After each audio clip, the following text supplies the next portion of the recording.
Eto na, mga minamahal. Finally, eto na po. Mukhang meron atang mangyayaring Pasko doon sa kulungan. Mukhang meron atang magpapaskong hindi masaya. Mga problematic. So ngayon nga po kasi mga minamahal, finally tinuldukan na po ng gobyerno itong ginagawang karahasan, ginagawang katarantaduhan, ginagawang hindi makatao, hindi makabayan ng mag-ama, which is itong si Sara at itong si former President Rodrigo Roa Duterte. So ngayon nga po mga minamahal, nakahanda na po. Ito nga yung balita kaso sa mag-amang Vice President Sara at ex-President Duterte, inihahanda ng DOJ at NBI. Kita nyo naman dyan sa link, no? Naku, mga minamahal, non-bailable pa naman to. Pag nagkataon, talaga nga namang hindi na makakapagpiyansa itong mag-amang to. Talagang dito natin makikita kung talagang sino yung totoong maisug. 'Di ba? Yung hindi lang puro nabubuhay sa mga rally-rally, sa mga pagbabayad ng tolls. Wala 'Di ba? Masyado nyong sinagad ang administrasyon. Wala na nga kayong nagawa na maganda dito sa ating bayan. You created the chaos first. Diba? Yung disturbance, yung horrible scenes dito sa ating bayan, kayo yung unang nagsimula. Ngayon na dinadaan kayo sa rule of law, sa law, sa due process, abay parang kayo patong galit na galit. Sabi nga ni Sara Duterte kanina sa isang interview, abogado ako. Alam ko ang ginagawa ko. Abogado ka naman pala O abogado ka, tama ba na magbanta? Tama ba na mag-hire ng gunman? Ng killers? 'Di ba? Abogado ka pero hindi mo man lang iniisip, hindi man lang pumasok sa sentido común mo na papaniwalaan mo yung isang chismis, tapos isisisi mo sa First Lady, sa Presidente. Kaya, tama ba yun yung gawain yun? Maniniwala ka sa chismis, tapos mag-hire ka ng gunman, and then right after nyan, sasabihin mo, ay, hindi naman threat yan. Na instead sana, kung meron kang narinig na ganong threat, pwede ka namang mag-file. Diba? Mga minamahal, ganyan ba yung abogado? Ganyan ba yung sasabihin nyo na, huwag mo akong diktahan, alam ko yung ginagawa ko. Naturingan kang abogado, pero yung utak mo, para kang merong meron kang issue sa pag-iisip. Meron ka bang sakit na NPD? Narcissistic Personality Disorder? Yung behavior mo hindi na tama, VP. Naturingan ka pa man ding abogado, alam mo yung batas. And yet, ikaw din yung tagalabag sa batas. Ay, minsan kung sino pa yung nasa posisyon, sila pa tong mga rule breaker, So ngayon, it's more fun in the Philippines, di ba? Ang kanyang ama din, mga minamahal, ay nakahanda na din po, inihanda na din po yung posibleng kaso ng ng NBI kay Sara sa Department of Justice. Dito naman sa kanyang ama sa NBI. Patungkol nga po ito sa natutunugang sedisyon. Dahil nga tinawag ni former President Duterte na meron daw po tayong fractured government. Kung kaya't hahayaan nyo lang ba na may mamumunong bangag? Hahayaan nyo lang ba na magtagal pa yan?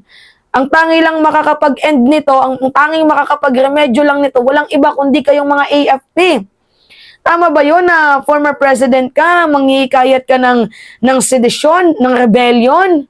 Diba? Nung panahon ninyo, galit na galit kayo sa mga rallyista.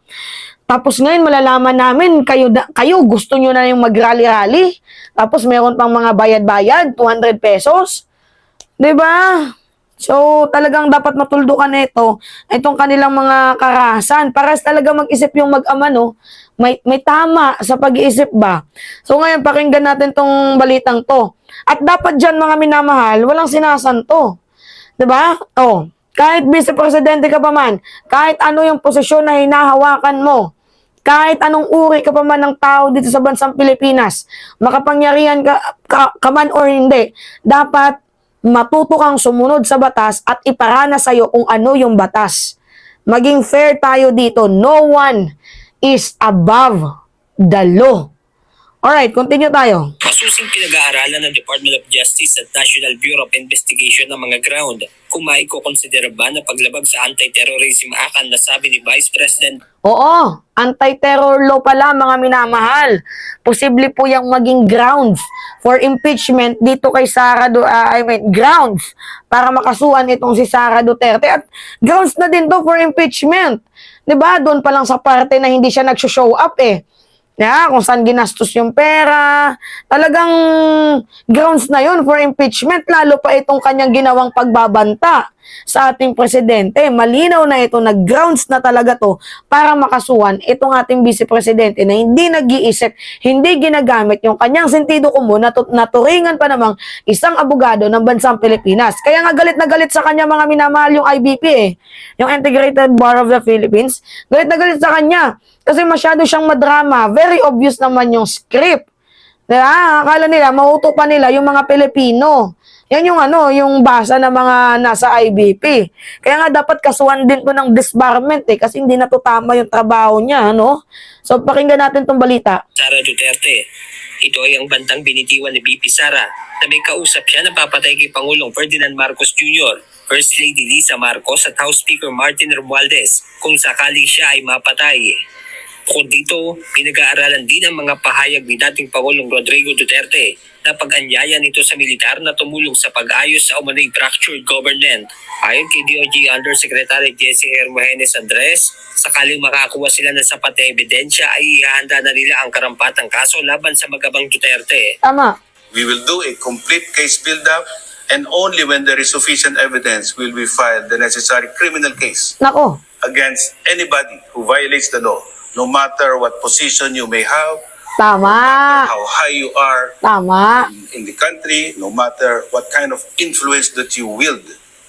We will apply the full force of the law to everyone Tama. without any distinction. No one is above the law. Tama. Seryoso kung ituring ng DOJ ang usapin, kung kaya't hindi lang ang NBI ang kanilang inatasan sa pagtukoy sa umani assassin. Tinukoy na po natin ang isang task force sa NBI na tutugon dyan po sa bagay na yan. At this will be, I will reveal to you something very important, this will be a whole of government approach. Hindi po limitado yan sa NBI, hindi po limitado yan sa Department of Justice, hindi po limitado yan sa Philippine National Police. Okay. So ngayon, dapat tanungin din ninyo, sino ba yung gustong magpapapatay dito sa ating vice-presidente? Yan yung talagang pinaka-first question dyan. Kasi lalo pat natunugan mga minamahal, yung peking assassination plot na niluluto nila. Diba? Ngayon dapat malaman natin kung sino nga ba yung nagchismis sa kanya na siya daw po ay ipapapatay ni House Speaker Martin Romualdez. Kasi ang lumalabas ngayon mga minamahal, na itong si Sara Duterte po ay nagbabalak po ng assassination plot mismo sa kanyang sarili para patunayan na totoo yung kanyang sinasabi na siya daw po ay gustong ipapatay ni House Speaker Martin Romualdez. So gagawin daw po sana yun doon sa batasan. Eh ang problema, nabisto sila. Kaya mabuti din po yung ginawa ng House of Representatives na inilipat itong si Zulaika Lopez sa Women's Correction Facilities ba yun, Neclabush, na nilipat ng HOR sa correction facility itong si Zulaika Lopez. Dahil nga po, posible sanang matupad yung assassination plot ni Sara Duterte sa kanyang sarili at gusto niyang mailagay sa bad lighting ang administrasyon and also itong si House Speaker Martin Romualdez. Magaling silang magluto ng storya, mga minamahal. Yung maninisi sila, pero actually wala naman talagang gustong may magbanta sa kanya. Walang gustong magbanta sa kanya dahil in the first place, gaano kadami yung security ni Sara Duterte? Diba gaano kadami yung kanyang security? 433 minus 75. O, ilan na lang yun? O, 300 plus pa din yung kanyang security. So, sino yung magbabanta sa kanya? Ngayon, ang gusto lang talaga nila, mga minamahal, magdrama para makalimutan yung totoong issue. Yung issue kasi dito is, saan napunta yung confidential funds? Yun. Yung confidential funds, saan napunta? Hindi dito yung issue kung ikaw ay gugugurin. Nilagay mo na lang yan sa highlight para may mapag-usapan. Kagaya ng ginawa mo bago ka umalis ng bansang Pilipinas habang binabagyo tayo at manood ng concert. Kagaya din ang ginawa mo nung ikaw ay dinidinig patungkol sa 125 million confidential funds mo, ang ginawa mo, nagpa-press con ka at tinitira mo si PBBM. Gusto mong ipatapon yung ama nila doon sa West Philippine Sea, hukayin mo sa libingan ng mga bayani. At gusto mong pugutan ng ulo si President Bongbong Marcos. Yun yung issue dito, mga minamahal. Mahilig mag-divert ng usapin itong si Sara Duterte. Tingnan mo ngayon, mga minamahal, hindi na po natin pinag-uusapan yung patungkol sa budget.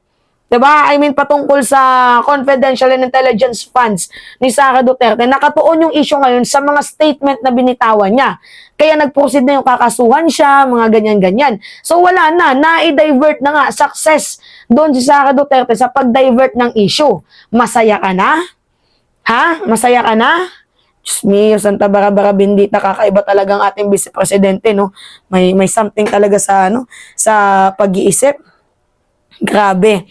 So tama lang to ang ginawa, mga minamahal, ng Undersecretary na si Jessie Andres, 'di ba? Na ihanda na as soon as possible itong mga posibleng grounds na nilabag ng mag-ama. At kung tayo ay pala rin, non-bailable pa naman to, masaya. 'Di ba? Alright, mga minamahal, yun po. Ano lang po ito, update. So mamaya may live tayo. It's me again, si Mima Alicia nyo, at nagbabalik ulit para sa ating panibagong video.